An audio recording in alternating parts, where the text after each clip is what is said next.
If you've been feeling exhausted lately in a way that goes beyond tired, in a way that sleep does not fully fix, in a way that feels like you're carrying something heavy, even when you're sitting still, I want to talk to you about this. Caring for an aging or ill animal is simply not emotionally hard. It's asking a great deal of your heart, your mind, and your nervous system.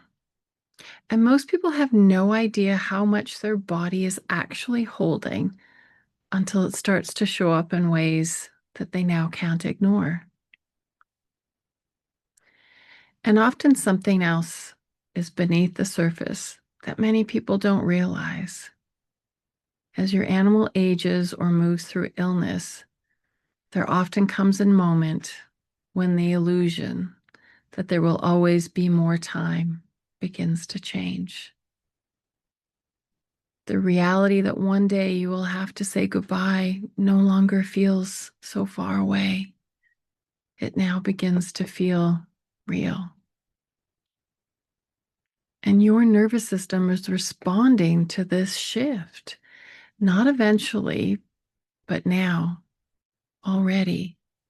Your nervous system begins working overtime, quietly assessing, preparing, monitoring, all in trying to help you navigate a situation that now begins to feel very uncertain and unpredictable. And it is doing its best to keep you going while carrying the weight of loving your animal whose future now feels less certain than it once did. And at the same time, you're balancing everything else: work, family, finances, veterinary comfort care and decisions, interrupted sleep, the ongoing awareness that your animal is changing. That's an enormous amount for one nervous system to hold. What I see most often in the people I work with is that they're trying to do it all while simultaneously holding an invisible pressure. And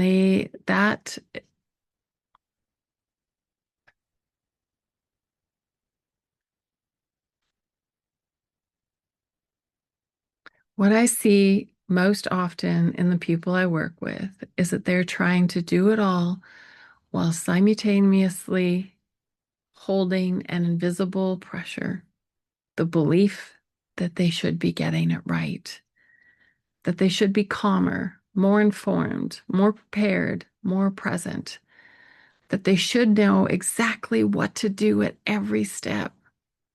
Many people tell me that they just feel so frustrated with themselves because they're tired all the time. They don't have the answers. And what I often remind them is that exhaustion is not just a sign that something is wrong.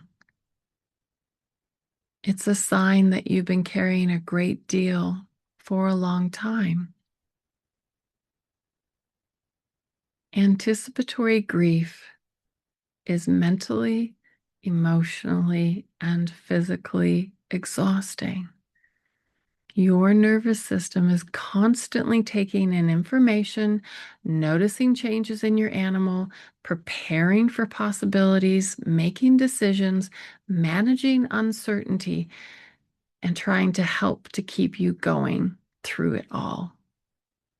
And over time, it's the weight that starts to wear you down.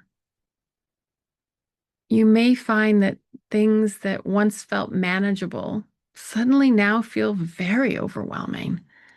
Small decisions now feel really big. Your patience feels shorter. Your concentration is harder to access. You may even feel more emotionally reactive one moment and then just completely depleted the next.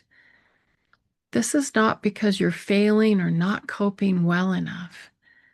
It's a sign that your nervous system is working overtime and has been for a long time without enough opportunity to rest, recover, or really feel supported. And when we understand exhaustion through this lens, when you're walking this journey with your pet, this is when you begin to meet yourself, or you have the opportunity to meet yourself with more compassion.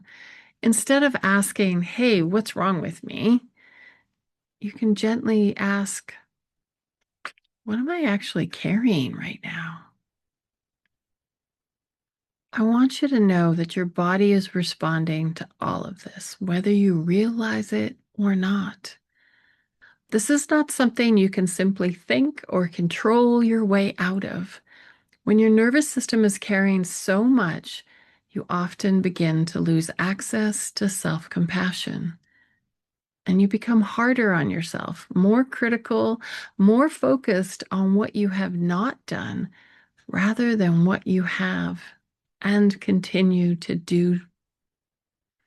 Anticipatory grief is exhausting because it's not simply sadness about your beloved animal's future loss. It's the experience of loving, caring, advocating, and showing up every single day as you witness your animal changing before your very eyes, all the while carrying the awareness of the path that you're walking on together. And your whole being feels the weight of it. This is why having support before the loss arrives matters so much. Not because you're doing it wrong, but because you deserve someone walking alongside you in this, the same way that you're walking alongside your animal. And I want to ask you something. And if you feel called, please answer in the comments below. What's the hardest part of this journey for you right now?